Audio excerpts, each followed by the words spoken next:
The Alpha Podcast with your hosts from LarsonPress.com, Adrian Larson, and from TMNutrition.net, Tony Montgomery. Hey, this is Adrian, Tony, the Alpha Podcast. Today, we're going to kind of discuss a little bit about some dieting, some techniques, and what's the difference between maybe a lifestyle change or a fad. First, we're going to talk a little bit about how our training is going. My training has been complete garbage. I'm still kind of recovering. I don't even want to say I'm recovering. I'm not even recovering. I'm still kind of in a off-season type mode due to some shoulder injuries. I'm going to meet with a surgeon next week. We're going to discuss possibilities of fixing what's broke and kind of go from there. So I'll probably be in kind of the off-season mode for a while. My goal is to kind of lean up a little bit while I'm in this mode. Since I can't get stronger, I might as well be productive in something. Yeah. Should always have a goal in training and. Yeah, and goals like that always help me, stay focused a little bit. I have a tendency of when training starts to go poor or I'm hurt, to just kind of say screw it all and just let everything go. Yeah. So it's good. I'm trying to stay focused with something that it's making going to the gym and doing things that maybe aren't so much fun still kind of somewhat enjoyable. Yeah. Here in a couple weeks, June 25th, we're doing a Lift for Autism here in Oregon City. It's going to be to support the Autism Society of Oregon. And it's a pretty cool foundation that helps support families that have children with autism. And so we did it last year. It was super successful, so we're doing it again this year, hoping that the weather's nice enough. We might move everything outside and do a little outside meet. Expecting it to be fun. Yeah. Yep. Okay. And it's a push-pull? It'll be a push-pull. Okay. Yeah, last year I screwed it up and we did the pull first. We did a pull-push. Okay. Yeah. Which is a poor... I had so much going on, so I hurt my back about 2 weeks before I was putting this competition on. So bad that, even standing for a minute or two really hurt. And so when I got to the competition, I wasn't feeling well, and people were like, what do you want me to set up first? I go, just put a deadlift bar out there. And so they set up the deadlift platform, and as everybody started warming up, they're like, so we're doing a pull-push. And I'm like, no, it's a push-pull. And I'm like, oh, shit. Yeah, okay, all right, yep, I got it. You still accomplished what you want to accomplish there.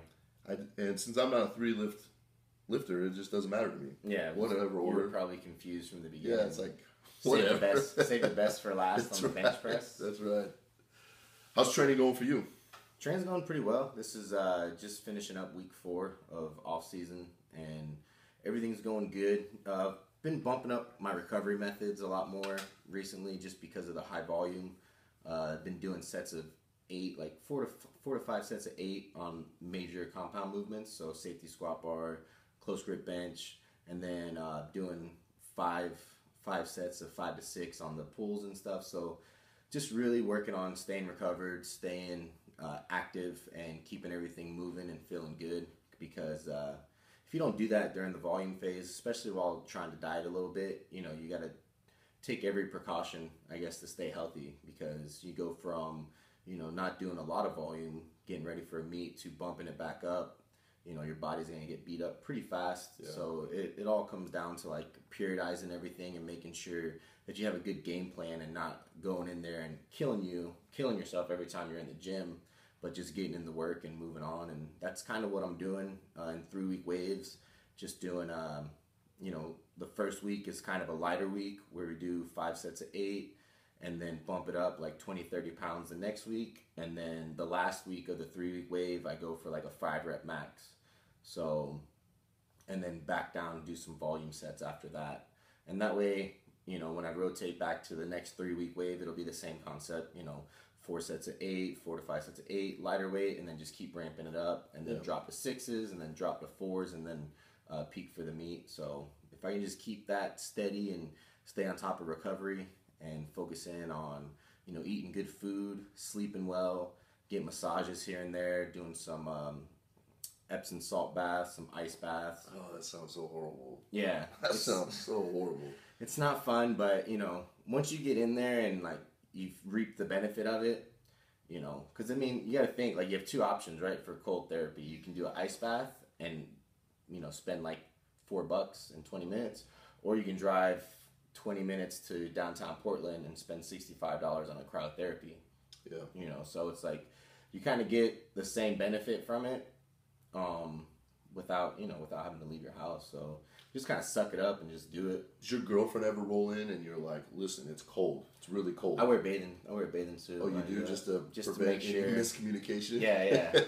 Just so she knows that, yeah, exactly. Wow. But yeah, and then just really focusing on that. It'd be great if I had a good ART guy out here. I had a really good one in California. So just kind of learning the stuff that Chris has, like the boomstick and the geisha, and just working on like hitting good trigger points that are usually pretty sore, and just kind of pushing through that. You know, I have 2 rest days and I do a lot of hiking now, so it's just kind of like progressively doing a little bit more each week, but also not to the point where I can't recover. Yeah. You know, and I'll just push it until I feel like I'm not recovering well, then deload.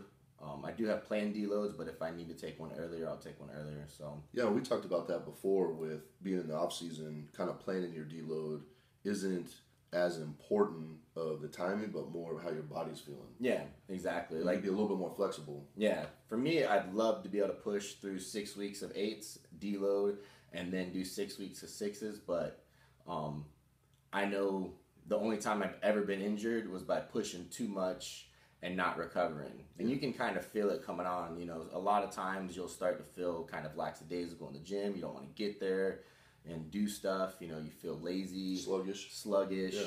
Or another good telltale is like you start to get sick. Like, you know, you never, if you're lifting weights and you're relatively healthy and you're eating good, you're probably barely ever going to get sick. So if you start to feel sick and worn down, that's a good sign. Like, okay, I need to just take a break. Yeah. You know, so then you put your deload in, but that's the biggest thing that I've always realized with my body is that once I start to feel really sluggish, that's when I know it's time to take a break. Yeah. Yeah, and then also with the velocity device that I'm using, it's also a good indicator, right? So if you're doing your warm-up sets and everything just feels slower that day, yeah, it could be a good telltale sign that, all right, maybe I need to deload. Yeah, you know, time. and then you bring it in the next day and it's like, man, I'm getting even slower. I definitely need to deload. Yeah. So as much as people, you know, kind of knock the Excel spreadsheet guys that keep track of everything, you know, it does give you more indicators to figure out where your training's going. Do you need it? Absolutely not. But is it a better way to do things? Of course. You know, so if you have the capabilities of improving your training just by bringing in more analytics, then why not do it? Yeah. You know? Yep. And then as far as the off-season diet stuff's going, it was going really well. And then I was down to like 235. And I didn't change anything. I actually added an extra day of cardio, but I went out and had a cheat meal with the missus. And ever since that one meal, it's just like slowly been working its way back up. So now I'm waking up at like 241 to 240 every morning. And that could just be because I'm not really changing my calories. Calories are still pretty high, right around 4,000. That my body's just adapting to the volume, and I'm actually growing because I am getting leaner. Yeah. My belt's getting looser, which kind of worries me because when my belt gets looser and my waist gets smaller, then everything goes to shit. I turn into the weakest human being on the planet. So I always try to diet to the point where like my waist doesn't get too small, and then I'll go back up. But the fact that my body weight's climbing, I may just switch things up and start pushing towards that 250, 260 weight range, so that way I can be a full 242 or not really worry about the 220 class. So when you're like a full 242, are you gonna weigh like 238 and then post I bench 500 at 238? If you weigh 238, I'm just trying to get you fired up here a little bit. no, I mean, if I weigh in at 242, see that's the thing, right? When guys drop weight, they don't say, "Oh, I lifted today at 256." They made it to the 242 weight class. right? Yeah. So It goes the other way too. Then it should. it should. You don't post, weighed in at 242, but lifted at 255. Like, nobody cares. Nobody cares. So what does your diet kind of look like right now in an off-season capacity, as far as like, you were talking about you went out and you ate some pretty shitty food. Are you as worried about your diet in the off-season as you are while you're training?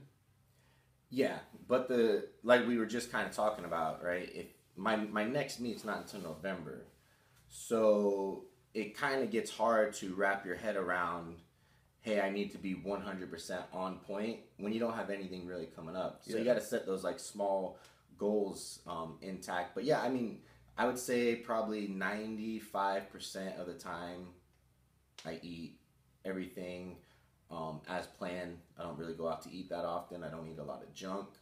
And then maybe once every like 2 weeks, me and the missus, if she's feeling good about where her weight is and her coach allows her to have a cheat meal, then we'll go out and eat something, or 2 or 3.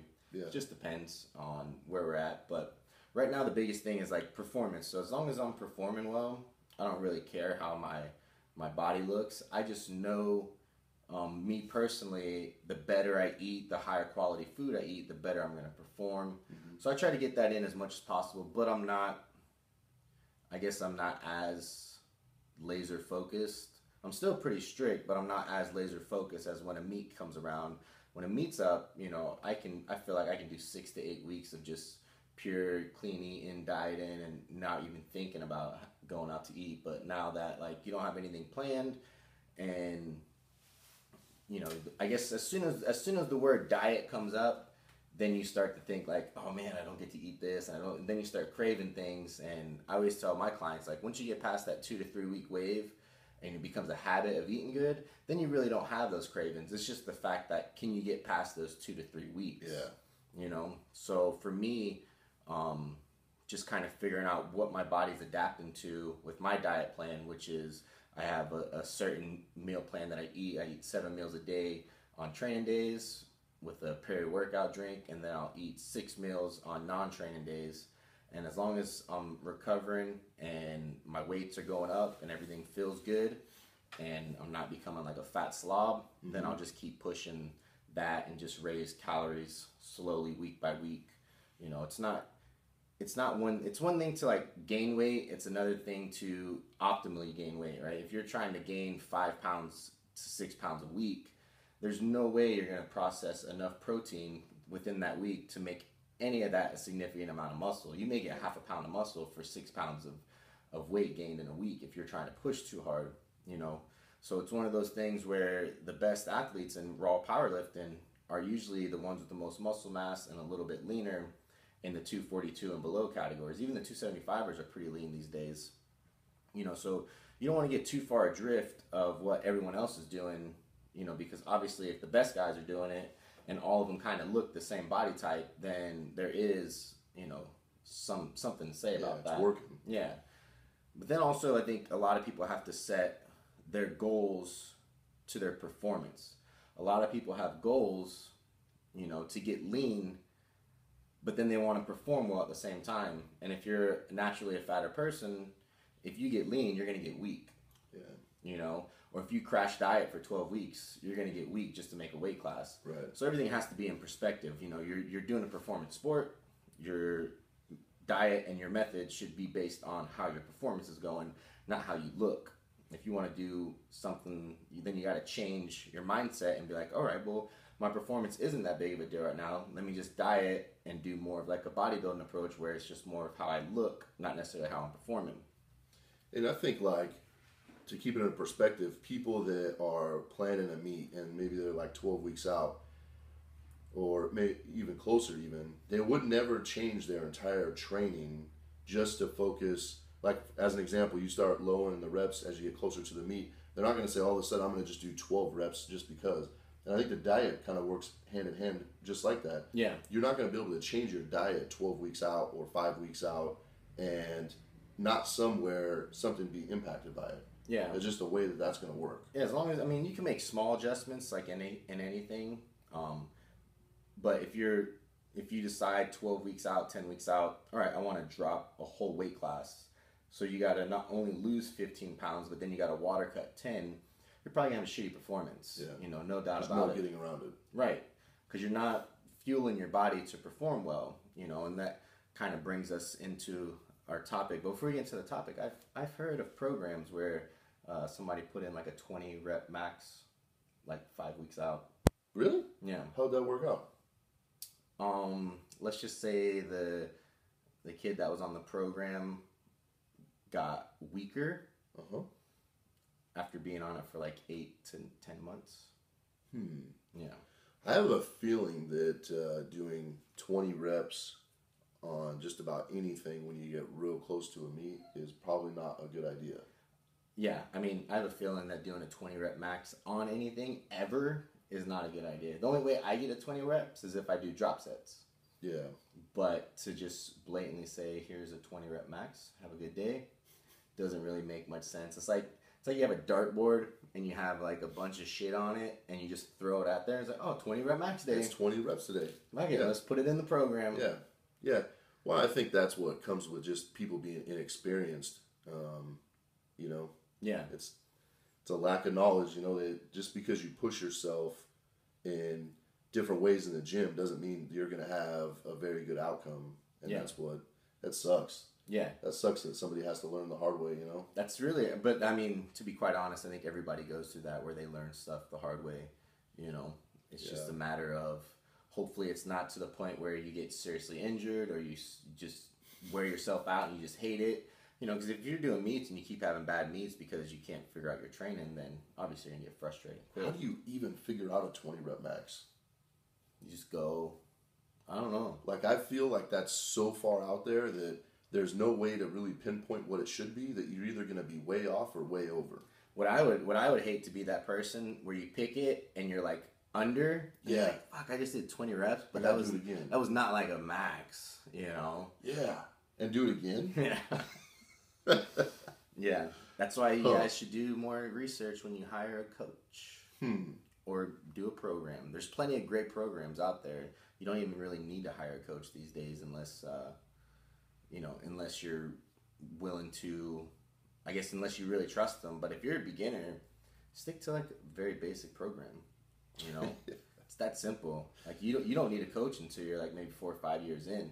If you can't get strong in 4 to 5 years of training on say 5-3-1 or 5x5 or the juggernaut method, the cube method, any method. I feel like you just threw out a whole bunch of methods, but my method. Well, yours is bench press only. It's the most important lift. I don't even consider that a method. I just consider that like an exercise. See, and I kind of feel like anything that I do, like, because you kind of squat down to pick up a deadlift bar, it's going right? to be inferior to me. I understand that. If I squat for anything, it's just a poop. And, like, so I relate that to those other two lifts. It just doesn't make sense to me. Yeah. You know, lay down and be a man and put weight over your face and have it touch you. You could die if it goes wrong. But I feel like you want to take the easy route up and just pick it up off the ground. Yeah, yeah. No, I understand. You got to do some barbarian shit. Bench press. Bench press. The most boring lift out of all the three of them. It is. But, kind of going off of like how programs work, pretty much diets work if you know what you're doing and implementing them. So there's a ton of diets out there now that have been around forever. People just put different names on it. You have the keto style diet, which is an actual keto style diet is low carbs, like pretty much trace mineral carbs, 20 to 30 grams a day, super high fat, probably 70% fat, and then 30% protein. People seem to think that when they do a keto diet, it's like 50-50 protein fat, but if you have too much protein, then your body's not going to be able to go into ketosis, so it kind of defeats the purpose. But if you're a performance athlete, you got to think like, what is going to be the best way to optimally perform to the level you want to perform at, right? A keto diet may be a better lifestyle diet. It may be a healthier diet in the long run. But if you want to be a great athlete, you need carbohydrates to perform. Right. But people get into these diets, and it's like a cult. You know, I'm a keto guy, so I do my intermittent fasting, and I have my MCT oil, and if you're not doing that, you're an idiot. You know, and it's like, that's great. You know, you can make it work for you. That's awesome. But are you performing at an all-time high level as an athlete? Probably not. You know, and you see that a lot with the CrossFit athletes. They get into the paleo diet, and if they, depending on what book they read, they start cutting out a lot of carbohydrates. And then later on down the road, they got super lean, but then they realize their performance is kind of lacking a little bit. You know, maybe the gymnastics got easier because you lost some body weight. Yeah. So then they start throwing in more carbohydrates and having a more balanced approach to their diet, and then they start performing better. Yeah. You know, so you know, you have the if it fits your macros people too. There's a lot of if it fits your macros that are super successful, because all diets are if it fits your macros. It just depends on the food choices you make and how you time them. If you're a person that's doing if it fits your macros and you skip meals just to save up at nighttime, well, what's going to happen to your performance, right? So say you're skipping meals so you can have a huge bowl of ice cream at night, but you got to train at noon. Well, you're not really putting your meals and your importance around your performance. Either pre or post workout.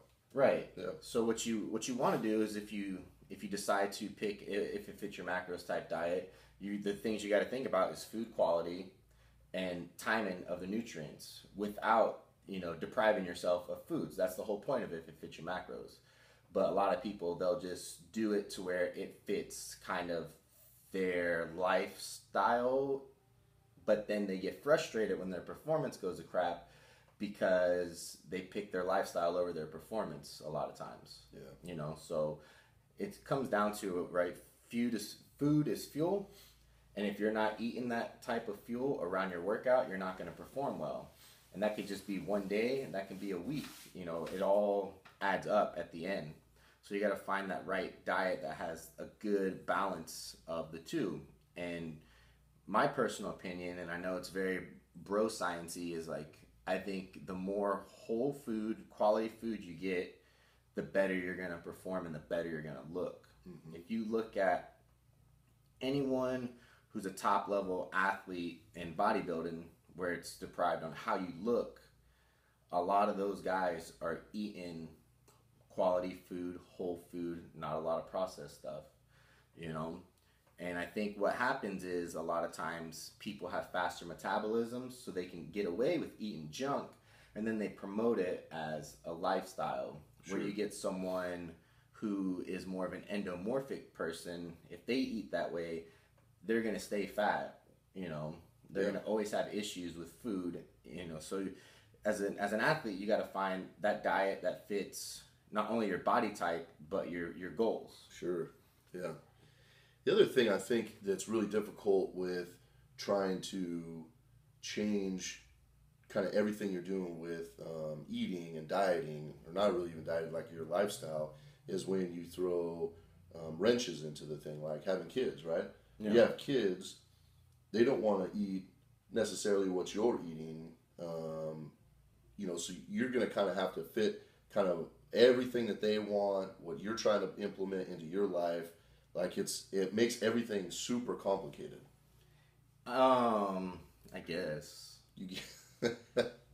like, to me, it's like just agree to disagree. Well, yeah, because as a parent, your kid only knows what you introduce to them. Yeah. Right. Mm-hmm. So how will a kid ever know that they want macaroni and cheese if they've never eaten it before? Yeah. So as a parent, you pretty much dictate how they eat and what they eat growing up. Sure. So saying that, you know, and I get a lot of times from my clients like, oh, well, you know, I snack on my kids' foods and they don't eat as good as I do. Well, that makes no sense. Like, why don't your kids eat as good as you? Yeah. Right? I mean, if they want something sweet, get them some fruit. You know, if they want some type of pasta, find a healthy way to get them some type of pasta. Yeah. You know, it doesn't have to be box stuff just because it's convenient. I think that's where a lot of that comes into, just being lazy, you know. Yeah. For me, it's tough to prep out what I'm going to eat, you know, when I'm trying to cut, and then also figure out something for them. It's like you're spending so much time in the kitchen, and that's more of an excuse than trying to solve the problem. But yeah, it's just a convenience thing. Yeah, and I think that's what a lot of diets come down to is convenience and preparation. Right? If you're always prepared, it may mean that you have to stay up an hour extra. Yeah. Say you stay up an hour extra and you just make all your food, right? Then the next day your food's already made, so all you have to do is focus on your kids' food. Sure. Yeah. Right? But a lot of people, they'd rather, watch their favorite show, like you watch The Bachelorette on Mondays. Is that on Mondays? Yeah. That's weird you know that. It's called being in a relationship where people watch Bachelorettes. Yeah. So it's a matter of, what's important to you, right? And the way I look at it, and this could just be my perspective based on what I've been through, but it's like you have all this time, you have the same amount of time to prepare as everyone else, right? So if I'm in Iraq and I just would rather sit around and read a magazine instead of mentally prepare myself, you can go out there and get yourself killed and get others killed. Yeah. Right? If you bring that type of mentality into your everyday life, right, what's more important to you? Sitting down watching a show, or getting all your food ready so you can be successful the next day and the next day and the next day, which builds into weeks, which builds into months, which builds into years. And that just requires a little bit of effort.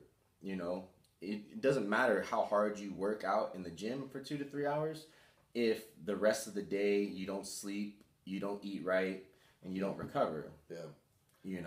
So it sounds like all of this is only going to be successful is if you turn it into a habit versus just a little trendy thing you're going to do for a handful of weeks. Right, which is why I always tell people when you diet, you don't want to diet for a meet. You don't want to diet for a competition. You want to find a diet that fits within your lifestyle that you can do forever. Sure. And you're always going to be successful. Right, and for me that means you don't take out any of the macronutrients, right? Because if you were just on a keto diet, a low carb keto diet, you're gonna have all kinds of issues down the road. I would assume throughout training, right? Because if you're still a performance athlete, you still need those carbohydrates to perform well. And eventually, if you start reducing stuff and taking it out, you may have issues craving it down the road, and it just doesn't have that balance to it that you need, right? Yeah. I know a lot of studies do show that low carbohydrate diets are healthier for you in the long run because carbohydrates can be inflammatory. Yeah.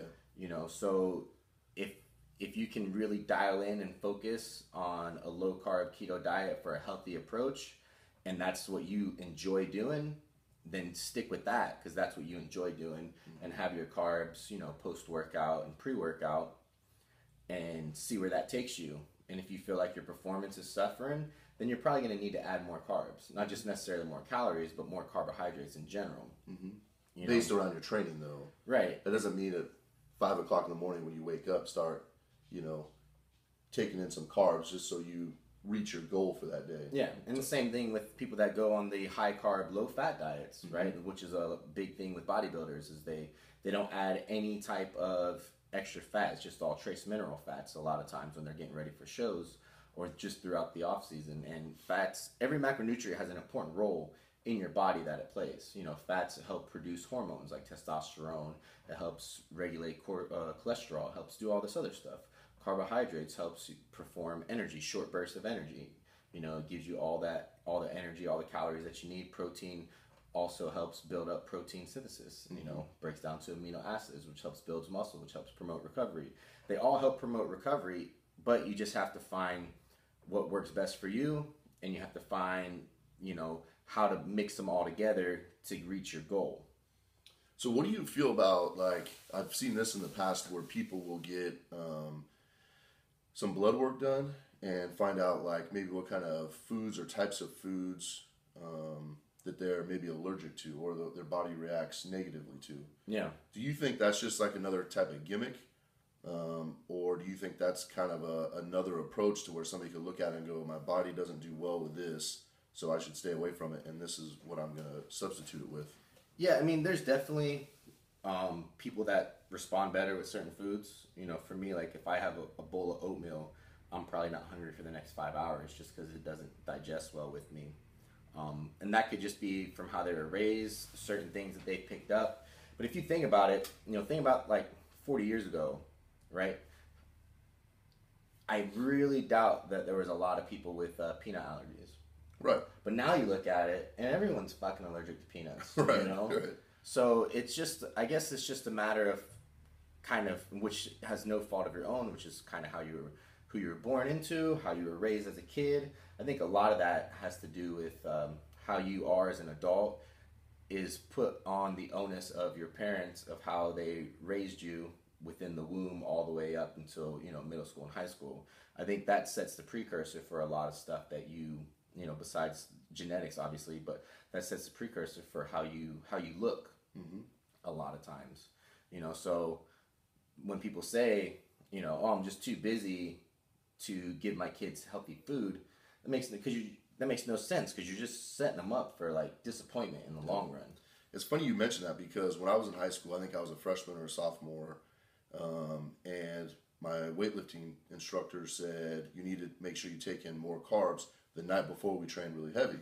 And so I'm like, okay. So I go home, Mom, I need carbs. I'm not really sure what those are, but I need them. Yeah. And she goes, well, eat 2 boxes of macaroni and cheese. Right. I'm like, okay. Yeah. So, literally, 2 nights a week, I would eat 2 full boxes of macaroni and cheese. It'd be in this huge bowl, and I'd eat the whole thing, and then I'd lift the next day, and, I would feel like shit. But, yeah. I would lift, and I'd feel good lifting. Right. Felt like I was getting stronger. Yeah. So, that brings up a good point, right? When it comes to powerlifting and strength athletics, a lot of times it is calories, fuel training. But like you said, the rest of the day you felt like shit. Yeah. So if you just want to eat to perform that well 2 hours in the gym, but feel like shit the rest of the time and look like shit, then you can do that, and hopefully you'll be happy with that. But I don't really think that that's the case. I think a lot of people get into lifting to look a certain way, and then they start to drift towards strength athletics or bodybuilding. And I feel like in the back of their mind, they're always going to want to look a certain way. So instead of just, like we talked about, instead of just, eating like shit for 12 weeks just to, put up a decent total, and then you diet back down for like 24 weeks after that because you ate like shit so much, right. There's no real balance to that. I think it's just a matter of finding an everyday balance that you can slowly build on week to week and slowly take away week to week. Like, if you have to make drastic adjustments in your diet, then you're not doing a good diet. Yeah. It should all be based on macronutrients and foods that you enjoy and foods that you digest well.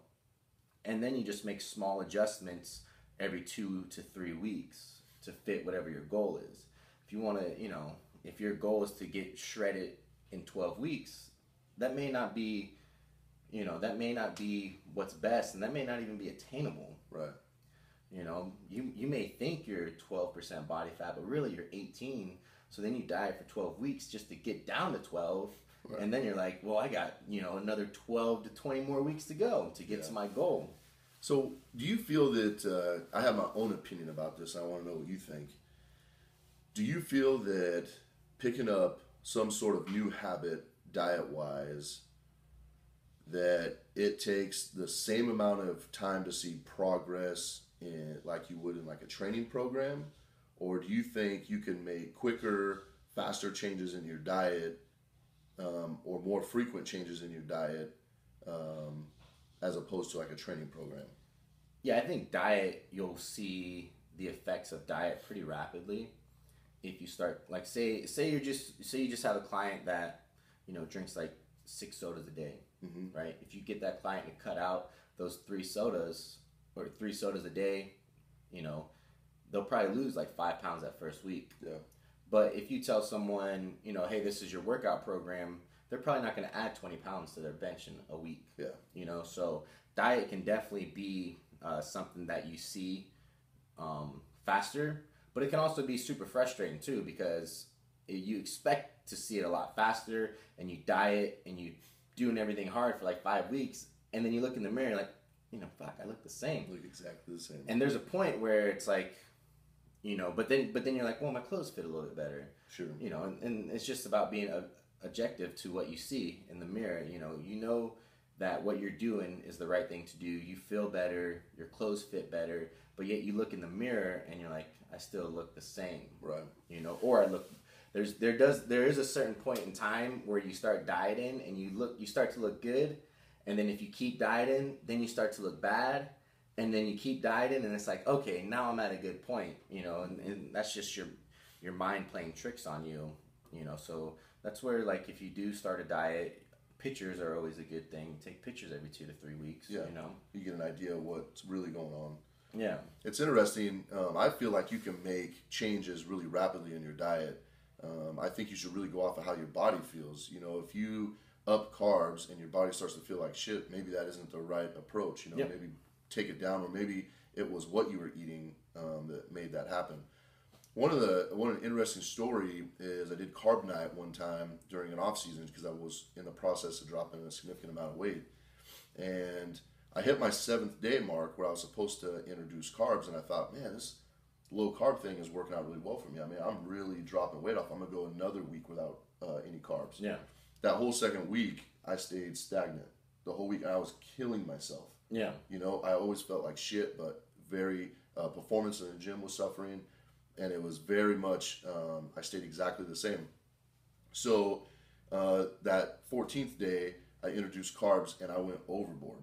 I mean, I went crazy. I ate so much food, and I woke up the next day 3 pounds lighter. Yeah. It's insane how that works, you know? Yeah. And just understanding that you got to make these changes. Like, I didn't have to go that extra 7 days of hell to see a difference. I could have easily implemented a carb day, went back to it because it was working well for me at the time. You know, you really got to make adjustments on the fly with how you feel. Yeah, and that just comes with a little bit of knowledge of knowing how the body works, right? If you're dieting, your body's going to want to maintain homeostasis the best it can. So if you're already introducing lower calories, you may lose weight the first week, and then the second week maybe the same, and then the third week you get stagnant, and that's just because your body's responding to the calorie deprivation, right? It's trying to hold on to everything it can, because back in the day, if you didn't eat, you might have died. Yeah. You know, so your body's just trying to prevent death. So then what you do is you reintroduce and hire a calorie surplus, you know, for the next day or two. And then your body's like, okay, it's cool. I'm able to start ditching off more fat again because I know I'm not going to die. Yeah, which is why I like to do the carb rotation, where you have like a higher carb day, and then on your non-training days, you have a lower carb day. And that way you always have that constant influx of calorie surplus, calorie deficit, so your body doesn't ever get too stagnant. Yeah. You know, and then like you said, it's just a matter of finding, you know, okay, I started out with 60% carbohydrates. I kind of feel pretty sluggish, but it's, you know, so then it's like, well, what carbohydrates am I eating? And then you look at that and you're like, okay, well, I feel pretty good when I eat this, but then I feel really sluggish when I eat that. So instead of drastically being like, all right, well, I'm going to reduce my carbs to 40% because I can't handle carbs. Yeah. You just change the carb sources around. And then if you still feel sluggish, then you may think about reducing carbs and upping fats and proteins, but keeping the calories the same, right? So it's just small adjustments. You know, you want to keep the calories the same first because you want to lose as much weight as you can on the most you can. Then if things aren't progressing, then you want to look at the food sources. Then if things aren't progressing, then you want to look at the way you're balancing your macronutrients. And then you just switch things up and then just go step by step. It takes patience for sure, because it's going to take, you know, top level bodybuilders, it takes them years to figure out what their body reacts best to. So for you to think that you're going to do it in 1 12-week diet is just a little absurd. And you think about, when we say a year, right, we think, man, that's such a long time. You know, we got a whole year. But then when you really break it down, you know, like specifically with like training, you know, if I do a bi-weekly split of heavy and light, I'm only going heavy 26 times a year. Right. Statistically, only half of those are going to be something I'd be happy with. So you're thinking 13 times a year, I'm going to be happy with a workout. Yeah. And dieting is going to be the same. You know, you're going to be looking at 52 weeks, and it's going to take this much time for you to get comfortable with what your food intake is going to be and seeing progress, making some adjustments. And then you have this short time of the rest of the year to actually implement it and see the progress then, you know. I mean, it's very frustrating. Right, which is why, as performance athletes, you just really focus on how you're performing. Yeah. Right? If you're performing well, you're probably eating pretty good. So everything will kind of take care of itself, right? You can't just harp on what you see in the mirror and what the scale says. You got to find food that works best for you, that you enjoy, right? If you don't enjoy eating, then you're going to have an issue. Right. You know, and they've actually done studies. I've heard Scott Stevenson talk about that. People who ate food that they enjoyed actually had a better, I think it was a better fat loss over time because they've enjoyed the food, that so their body was able to break it down a little bit better, you know, instead of eating shit that you don't want to eat. That's why whenever you give someone a diet, it shouldn't be, you know, for breakfast, 6 egg whites, a half a cup of oatmeal. Then that person's going to think, like, I got to eat a half a cup of oatmeal every single breakfast, even though it makes me feel like shit. Right. So then they start dreading breakfast, and then they're going to think about, like, oh, maybe I want pancakes, or maybe I want this, you know? And then that's when they go off the deep end. So you got to be able to find that nice little comfortable area of, you know, not depriving yourself of anything, but also knowing that the better quality food you put into your body, the better you're going to perform, the better you're going to look, you know. And it's just all about having those small, minor adjustments throughout. Interesting story. So my cheat meal or my cheat day that it's kind of been my fall to for the last several weeks right now are breakfast burritos from this place right down the road. I mean, I can't get enough of these things. Yeah. I'd eat them every single day if I could, right? And so I asked them a funny question because I got some from some buddies, so I ordered like 7 or 8 of them. And I asked them, I said, what's the most somebody has ever ordered at one time? And they said 77 burritos. Now, I assume that that's probably some sort of Catering thing, yeah. But man, like, I mean, it blew me away. I was thinking, like 12, Well, 13. how big are they? Oh, they're huge. Yeah. They're so big. I mean... How many do you eat? Like 3? 4? It's about time to wrap this up. Yeah. No, I eat 2, but I'm trying to eat 3. I'm trying to get to a spot where I can eat 3. So you get full at like 2, and this person orders 77. 77. And I could eat a lot, right? And Yeah, when yeah. I eat 2, like, I feel bad. Yeah. You know? A few hours later, I'm like depression eating, just trying to get something in my body. Yeah. You know? God, that's horrible. yeah, and yeah. But they're so good. Yeah. Bad food is good.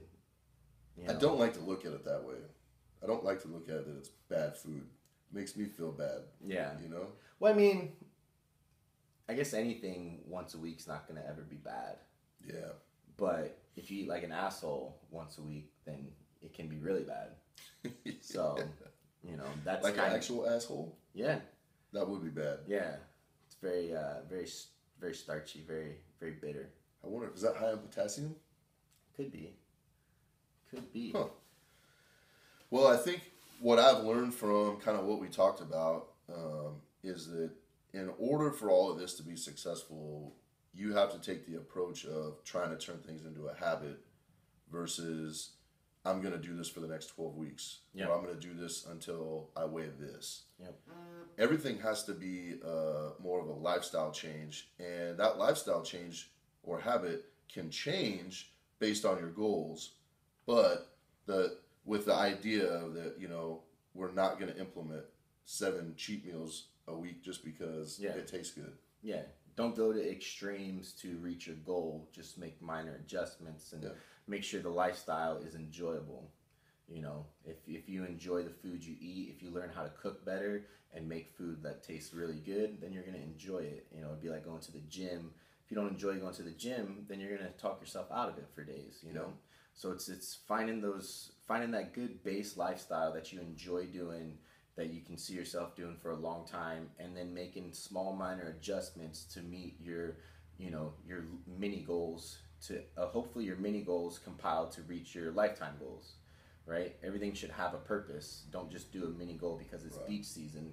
Do a mini goal because, you know, you want to get a little bit leaner so you can get a little bit bigger so you can fill out your weight class, yada, yada, yada. Everything has to have a bigger purpose than I want to look good. For somebody else. Yep, exactly. Yeah. If you want to look good for yourself, that's huge motivation. But if you're trying to just look good, just because you want to show off at the beach, it's not something that's sustainable. It's not something that is even healthy or productive.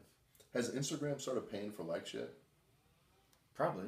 There's no telling, man. Yeah, because that's what I would do it for. Instagram likes. Like every time I hit 22 Instagram likes, I'm like, yes, that's a good day. Yeah, that's a good picture. Yeah. Maybe you should work on it more. You would think a guy at your stature, being the former world record bench press holder, that you'd have a little bit bigger following. Yeah, I feel like I don't show off enough. If you're catching my drift, you need to do a little bit more tank tops. You can get like those silky shorts that everything's real popular now. It's like the army cutoff shorts. My new clothing line is gonna come out with a singlet, and it's gonna have a chalk outline of a certain body part, and it's gonna be like a dead body. But it's like, okay. So I feel like that's really gonna explode my Instagram. Really draw the eyes. Yeah. Yeah. I think that'll be successful. I hope so. Yeah. Good luck. We'd have an actual podcast studio if it was. I don't know. This seems to work pretty well. It'd be like neighbored with like KGW or something. I mean, it'd be like an actual office. Awesome. Well, I think we covered a lot of good information, and I think a lot of stuff that is easy for people to implement. Yeah. And I think if it's convenient, it's probably not the best choice. Right. Everything that we do in the gym is not convenient. It's not the easiest. That's not how we make our progress. And so dieting, the way you fuel your body, has to be looked at in the same regard. Yeah, you definitely got to change your mentality of how you approach your diet, to match how you approach your training, for sure. Yeah. Yeah. Where can people find you? tmnutrition.net, kabukistrength.com for training logs and articles, and Tony Montgomery Jr. on social media. You can find me at Adrian Larson on Facebook and Larson Press everywhere else. Thanks for listening, guys. Hope you guys get some good information out of this, and like and share it and tell all your friends about it.